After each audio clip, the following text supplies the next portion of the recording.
Maneva na sema PENDREAM TV. PENDREAM TV de osia dem yopo.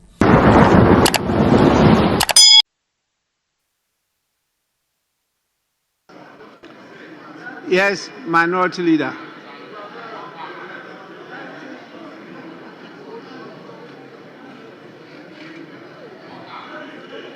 Mr. Speaker, with respect, I disagree with what the Leader of the House just said. Mr. Speaker, the chair of the committee called a meeting late this morning for us to discuss the report. We discussed the report and agreed together on what should be the report. Mr. Speaker, the committee directed its clerk to do the needful. A draft was brought to me whilst I was in the office to go through to be sure that whatever we had discussed had been so captured. I detected some omissions and wrote on the report and told the transmitter that he should engage the chair so that it will be done. Mr. Speaker, I was called by our clerk that she is right here in the chamber and chairman has some disagreement. So she wants me in. Mr. Speaker, I came in waiting to meet with the chairman. They said he was at the robing room. I went there. Unfortunately, he had already been there and had gotten back to the chamber. Mr. Speaker, whilst I was still talking to the clerk, chairman hands me a report which has been signed by the clerk, the same clerk who was waiting for me for us to finish this thing, has been signed by her and the chairman. Mr. Speaker, I don't want a repeat of what happened some months to happen again. I have reached out to the acting clerk to Parliament. I've expressed my views on this matter again to him. I still want to give peace a chance. It is not, Mr. Speaker, it is not proper.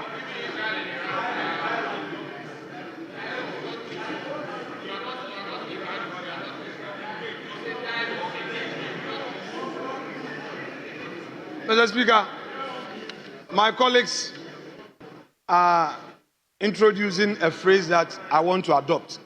Mr. Speaker, I would want to give dialogue a chance because, Mr. Speaker, when we dialogue and dialogue well, we'll get to a solution.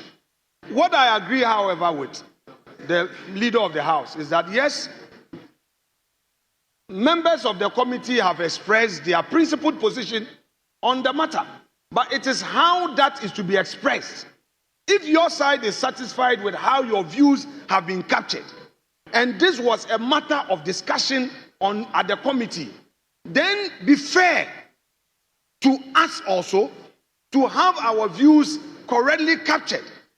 I do not think that this is a matter that we should come to the floor for cameras to witness we breaking shoulders over this matter. We don't need to. We don't need to. Mr. Speaker, the clerk was still engaging me. I am therefore at a loss how and why the chairman could transmit a signed report to the Leader of Government Business as if we are trying to frustrate the process. Mr. Speaker, far, far, far from that. Our job is not to frustrate or obstruct Our job is to speak and make our position known. That is democracy. So, Mr. Speaker, I want to entreat my colleagues, however huge their majority strength may be. This is a House of Parliament. We have an outstanding matter. I have seen movements on the floor. I pray that we would go by it so that we bring this thing to a closure. If we are done, it is not any difficult matter. They can lay their report. Once we are done, then we proceed. We have our views. You have your views. But, Mr. Speaker, I will plead with you that kindly direct a further dialogue for us to close this matter. That's all, Mr. Speaker, I would want to submit. Chairman of the committee.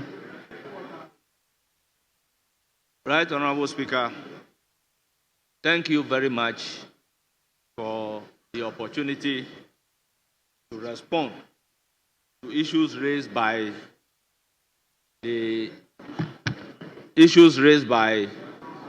minority leader and the ranking member of the appointment committee. Right, Honorable Speaker, this report has since been ready and a copy given to the minority leader. Then, in his own handwriting, he recommended what should be included in the report, which I have at hand. Based on that, a decision was not taken on the report. Mr. Speaker, it was integrated. And again, in his own handwriting, he indicated for the second time what should again be added. Mr. Speaker, I have his own handwritten document with me as evidence of what transpired. Mr. Speaker, after all has been taken into consideration, we had a meeting late this morning, and then we agreed on the reports. What the minority leader said was that, contrary to all the reports that I have read in this House, appointment report that I've read in this House, he is of the view that a preliminary comment should be indicated in the report. And if you look at the report, paragraph 4.0, it has captured the preliminary comment verbatim. Then he again indicated that from the preliminary comment, the clerk should indicate justification for the decision, stating that all minority members are opposed and voted against the nomination of the 7 judges. And Mr. Speaker, if you look at page 137 of the report, same had been done based on the meeting that we had this afternoon. Mr. Speaker, the recording from the meeting will indicate that, subject to what he wants to be captured, we have voted on the reports. The audio will bear me out. And everybody said yes. Then, Mr. Speaker, after the report was finalized and signed, and a copy given to him, contrary to his assertion that he has just been handed over the report just now, when he looked at the report, he is again asking what is not contained in his preliminary comments, as discussed at the committee level, be again added to the report.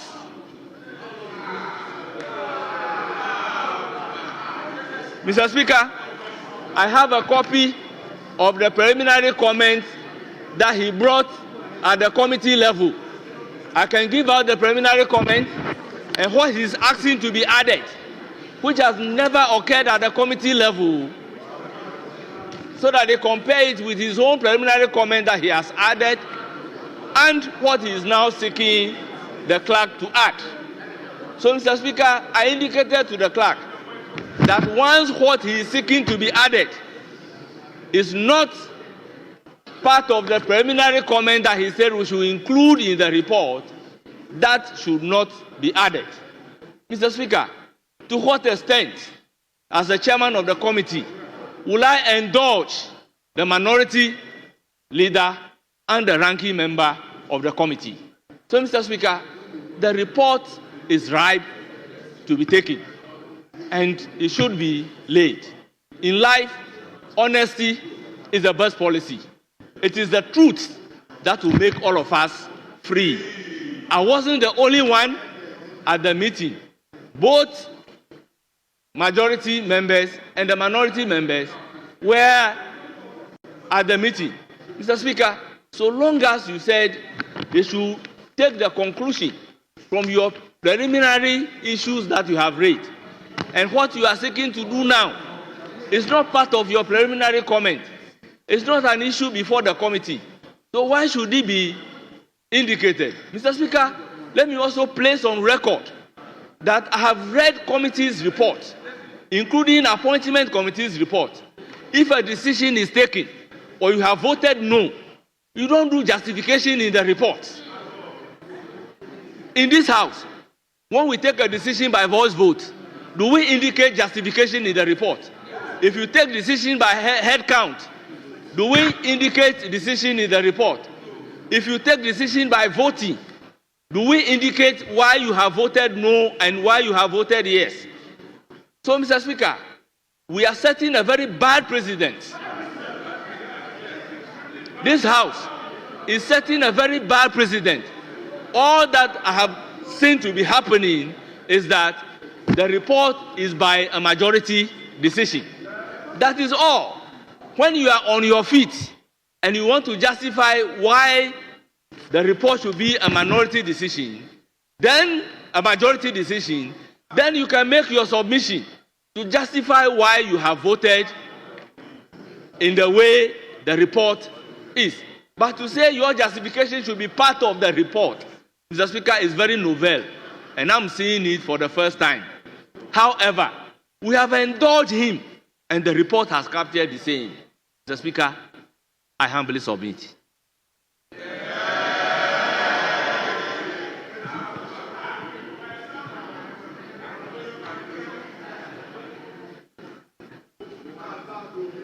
Yes, in your contribution, kindly also address when the proceedings of the committee ended, when you were considering the judges. When did you end the decision of the committee ended at the 10th floor committee room. Mr. Speaker, for the time, unless I rely on the clerk, the exact time that it has ended. The hearings, when did you conclude the hearings? The hearings of the committee? The vetting of the report or? The public hearing? Yes, Friday. Friday? Yes. Friday, okay. Mr. Speaker? Yes. That's okay. Mr. Speaker, by Wednesday, we had done 6 judges. And the report on the 6 judges were ready and distributed for our comment.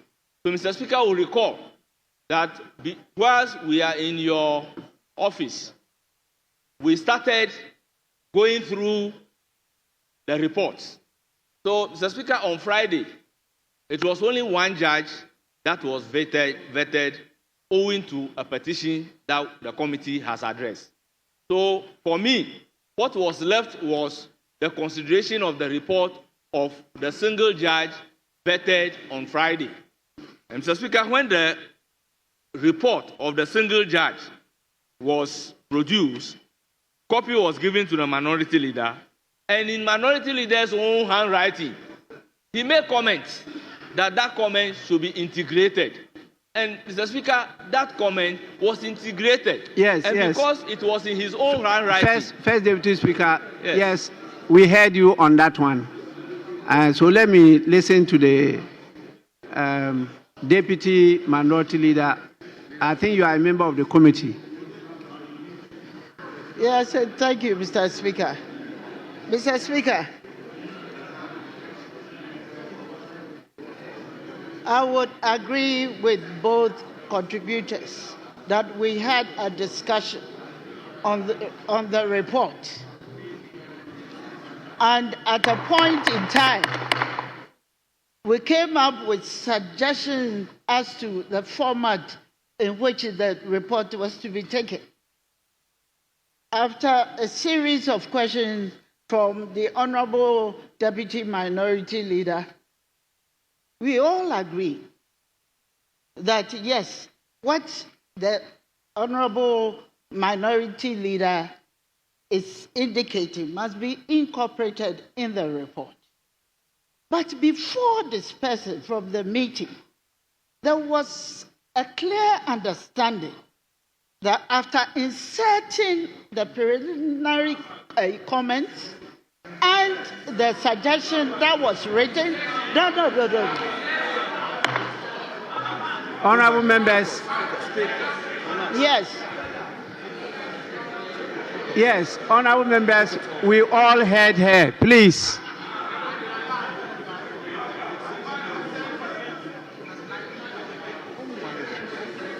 Honorable. Yes, please continue.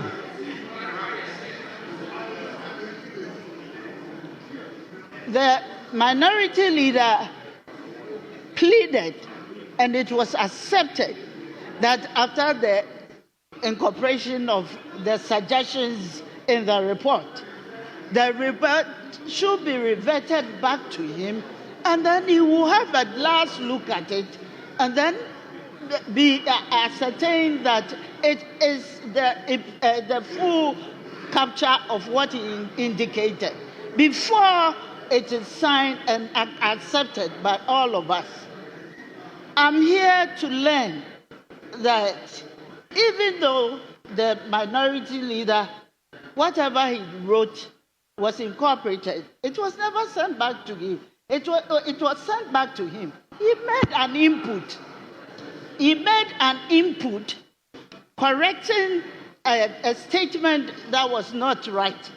So once he has made that input, I believe that we all agree that it is only when all these things are corrected before it can be signed and presented for laying.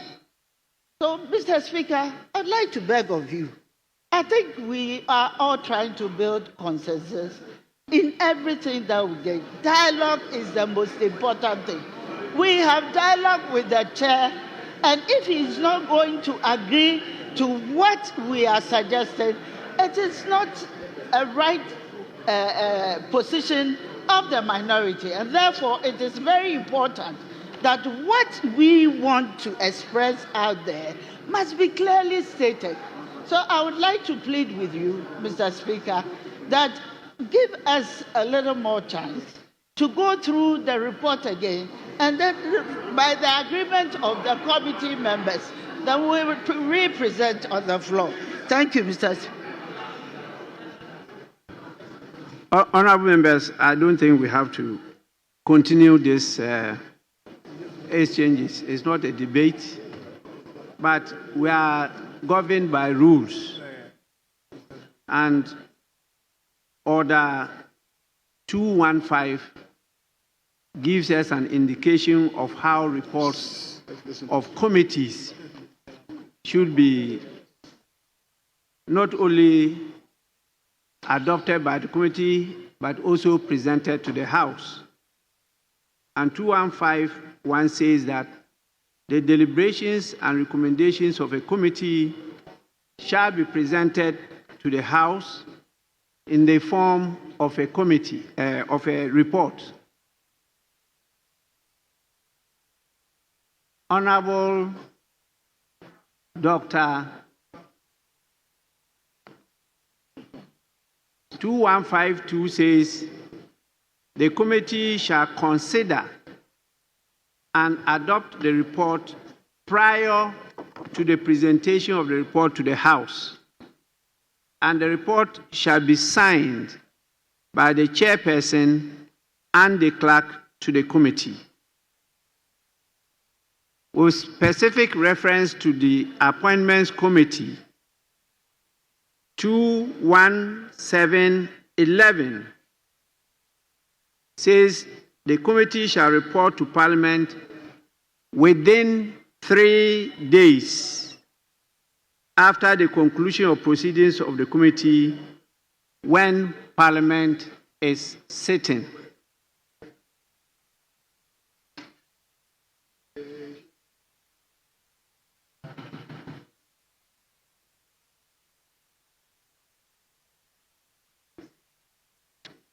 Honorable members, please,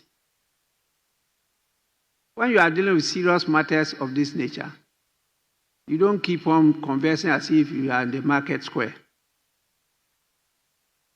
Please.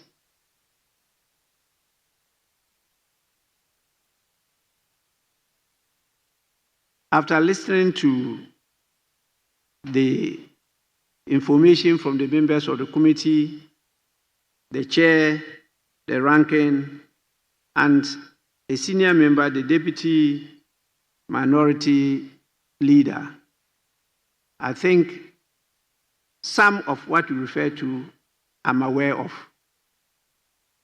because you even sought my assistance in some of these matters in my conference room and went through them together. We thought we had settled them. Now they are being rehashed. I don't think that is proper. When we are talking about a report of a committee, we are talking about the whole committee. We are not talking about individuals inserting things to suit their understanding of a report of the committee. Whatever you have to say, you can say it here on the floor as part of your contributions to the deliberations of the House. I will give you enough time to say it. We cannot expect the report to capture everything. Please, you will not be prevented from saying what you want to say. But when we talk about the report, we are talking about the report capturing the decision of the whole committee. That is what we are looking at. So please, I think the report is properly before the House, and it will be presented, and it will be taken by this House today. So please, Chairman of the committee, you may proceed to do so now.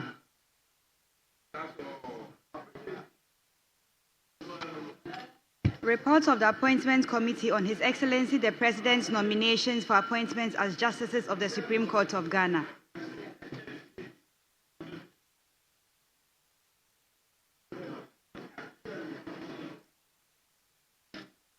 Honorable members,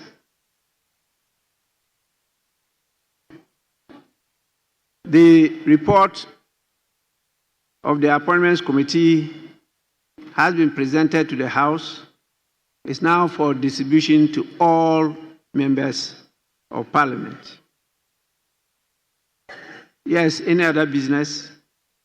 Mr. Speaker, we will take motion number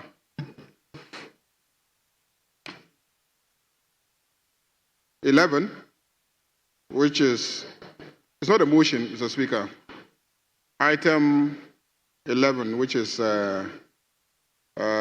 presentation and first reading of bills and some communication from the Minister for the Interior. Item 11, Mr. Speaker.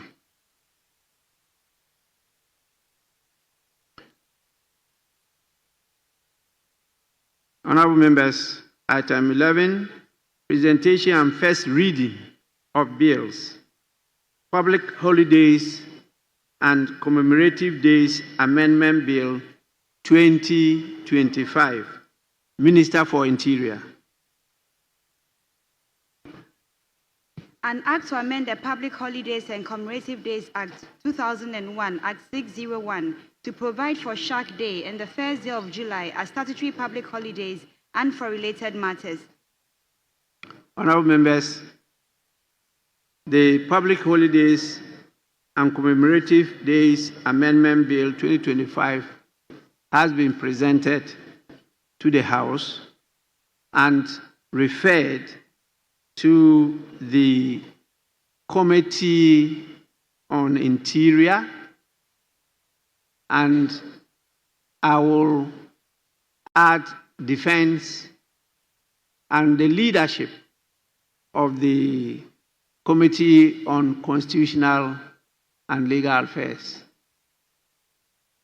They are already part of it. Yes, Committee on Defense and Interior with leadership of the Committee on Constitutional and Legal Affairs. Yes, I can see the minister on his feet. Majority Leader, let me listen to the minister first. Thank you, Mr. Speaker. Mr. Speaker, I had indicated to your good servant, the leadership, that this was to be taken under certificate of urgency. And I thought that when the leader was sorting the permission for me to lay, he would have indicated or given me the opportunity to do so. So I wanted to draw your attention that this was an urgent bill that needed to go to certificate of urgency through all the stages today. Thank you very much, Mr. Speaker. You may need to convince us why it's an urgent bill.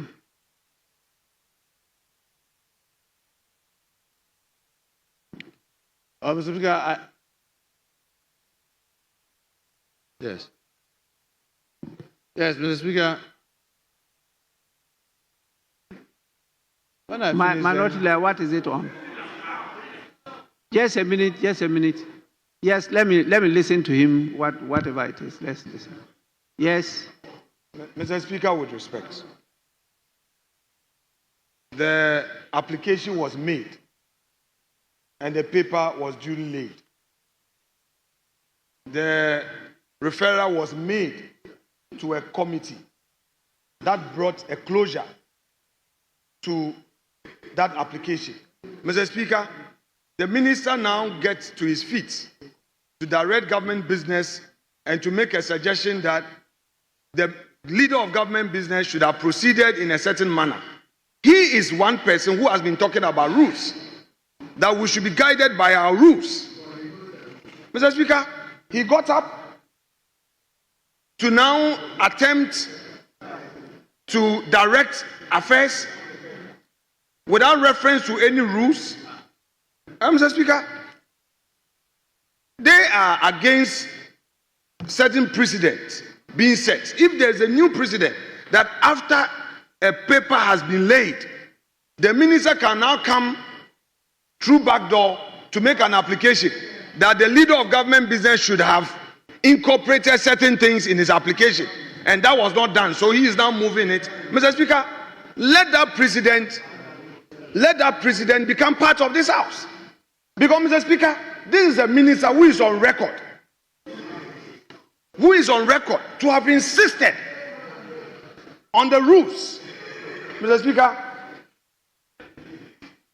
he must comply with the very rules that he insists must be complied with.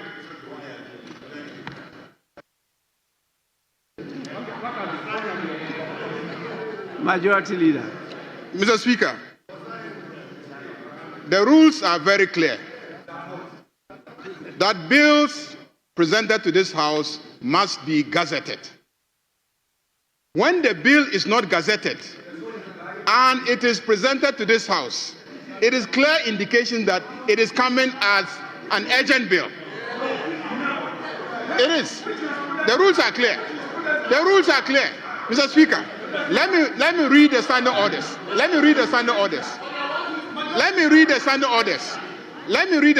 Mr. Speaker.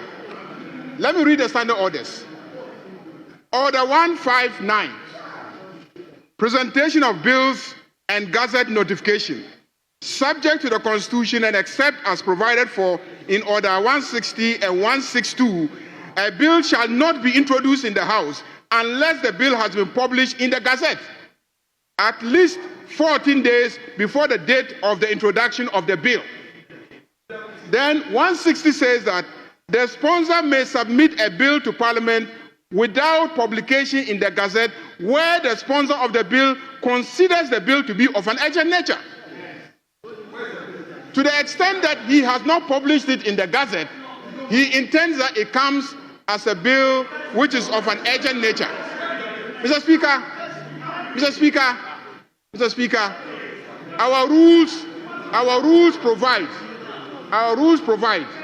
for any person laying a paper, after the paper has been laid, to then make a statement explaining. And that was what I was expecting, that after he had laid the bill, then he will now mention that it is of an urgent nature because it has not been gazetted. Then we will now refer it to the committee. Mr. Speaker, the reason why,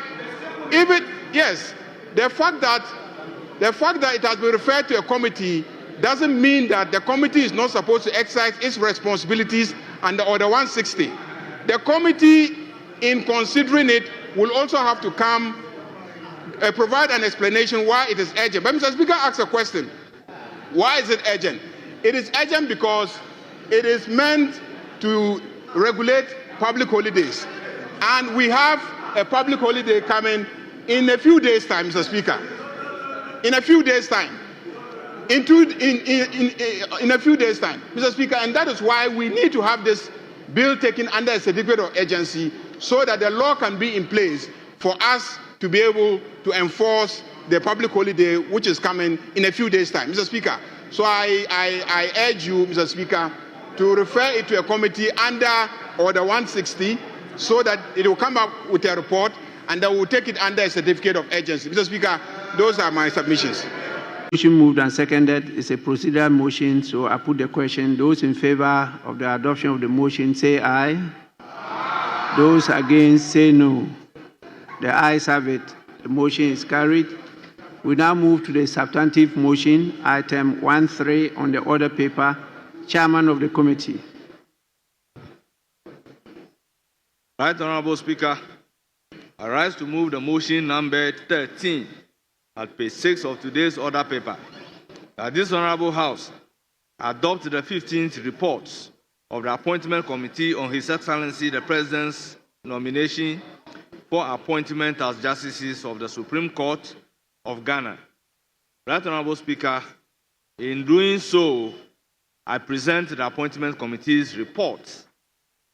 Right Honorable Speaker, the committee following your referral on 20th day of May 2025, and after following and complying with the requirement of the law, vetted the law, particularly Standing Order 217 and Article 144, proceeded to vet all the 7 judges. And it is after vetting that the committee's report is being presented for adoption by the House. I first of all urge the entire House to unanimously adopt the committee's report. Mr. Speaker, I also urge on the Hansard Department to capture the entire report as having been read, as I touch on some salient questions that the judges responded to, and then read the conclusion of the report. The Speaker, starting from questions posed to Justice Senyo Jamape, he was asked his view on the doctrine of separation of powers, which he answered eloquently. He was also asked the innovations that would improve on justice delivery in Ghana. Another question is about the independence of the judiciary and suppressing of investigative journalism to protect the dignity of the judiciary. The image of the judiciary was also asked on the rule of constitutional interpretation applied by the nominee. Was also asked the importance of cybersecurity in Ghana's legal education, Another question was reintroduction of the public tribunal system. There was also a question on asset declaration by the judges, deportation of foreign illegal minors, gender parity in the judiciary, extension of retirement age of Supreme Court judges, maintaining judicial ethics, view on spousal property, conflict between foreign and domestic investment laws, modernization of legal education, establishment of Northern Bench, the nexus between the rule of law and economic development, views on justice delay is justice denied, significant judgment of the nominee, reform in legal education, and then the 2015 World Cup, among others, judicial transparency, ECOWAS court issues, issues of democratic theory and constitutional purposes, building trust in the judicial system, judicial ethics, the agency of accountability, among others, were asked. The Speaker, at the end of the day, the recommendation of the committee on him was by a majority decision. As our friends from the minority have voted, all voted against the nominee. The Speaker, the next nominee is Justice Sir Dennis. The Speaker, I must commend him about the scholarly manner in which he lectured the committee. Questions were posed to him about the limited access to legal education in Ghana, diminishing trust in the judiciary, abolition of the death sentence, establishment of separate constitutional courts, human dignity and criminal justice, challenging parliamentary decisions in courts, contribution to children's rights and gender equality, criminalizing child marriage and witchcraft accusations, ensuring gender parity in the judiciary, environmental protection, constitutional amendments, automation of courts,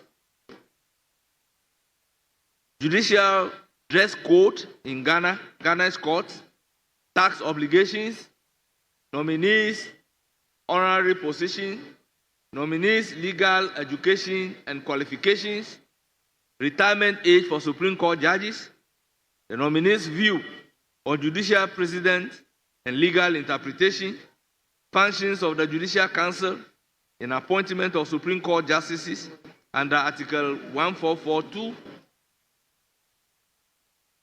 Mr. Speaker, several questions were posed to him, and eloquently he provided the answer. Right Honorable Speaker, third in line is Justice Simon Suribari. Questions were also posed to him on the bribery and corruption in the judiciary,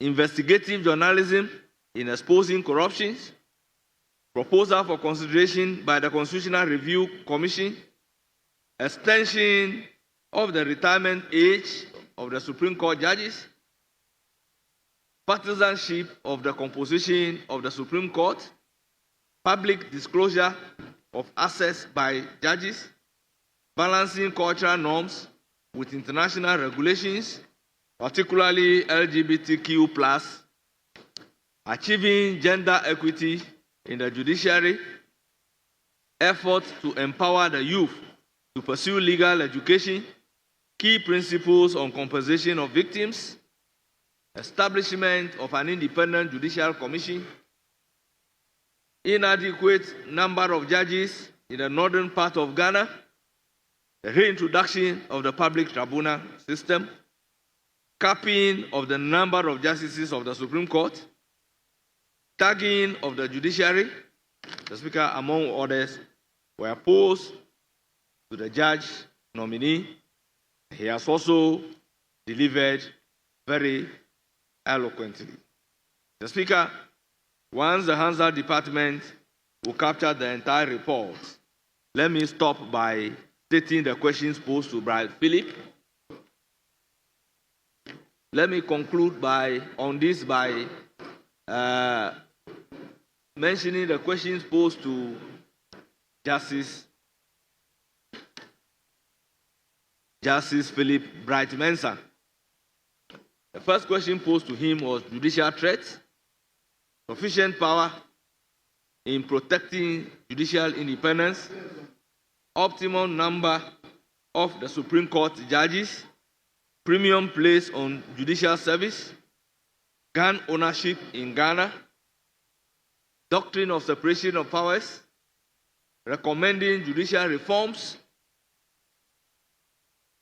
curbing the menace of galamsey, professional obstacles as a judge, among others. Mr. Speaker, the Hansard Department should capture the rest, and I will proceed to read the recommendations and the conclusion of the House.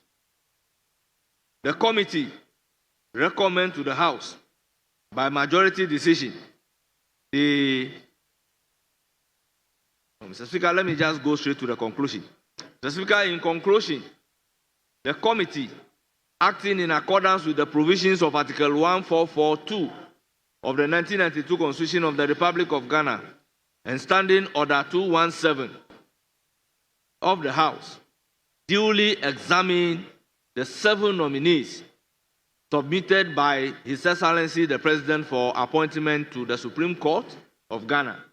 Upon careful deliberations, the committee knows that all the nominees demonstrated outstanding competence, deep knowledge of the law, and a firm grasp of the judicial ethics. They addressed questions posed by the committee with professionalism, clarity, and intellectual rigor, reflecting their capacity to uphold the independence, integrity, and dignity of the highest court of the land, the Supreme Court for that matter. The committee is satisfied that the nominees possesses the requisite qualifications, judicial temperament, and commitment to constitutional values expected of justices of the Supreme Court. Mr. Speaker, all members of the New Patriotic Party minority were opposed to and voted against all the 7 nominees, the justices of the Supreme Court, on the grounds that, 1, the appointment of 7 new justices was inconsistent with the suspension of the Chief Justice, stating that it was not about filling vacancies but reshaping the constitutional order. As to how this has got to do with the vetting, your guess is as good as mine. Right Honorable Speaker, the second reason was that the Supreme Court abdicated its constitutional duty and remained silent when fundamental principles of natural justice were being violated. Mr. Speaker, the third is that the NDC had previously proposed the nomination of the 2 justices, citing judicial bloats. Hence, Mr. Speaker, the minority decision in opposing and voting against all the 7 nominees, the members of the National Democratic Congress majority, however, voted in favor of all the nominees. The committee therefore recommends to the House by majority decision the adoption of this report and the approval of Justice Senyo Jamepe, Justice Sir Dennis Dominic Adjei, Justice B.L. Simon Turibari, Justice Philip Bright Mensah, Justice Gina Pare Ejua Batescujo, Justice Hafizata Amaliboba, Justice Kweku Tewia Akabofo. The committee respectfully submit this report for the consideration and approval of the House. Right Honorable Speaker, I so submit.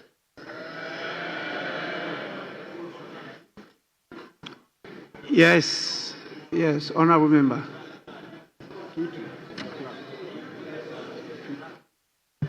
Thank you. Dedi kama amena PENDREAM TV ase. Na so far so good. Say open online portal e wo Ghana. Ah nipa share, nipa follow, nipa comment here. To my best of knowledge, without any biases, PENDREAM TV.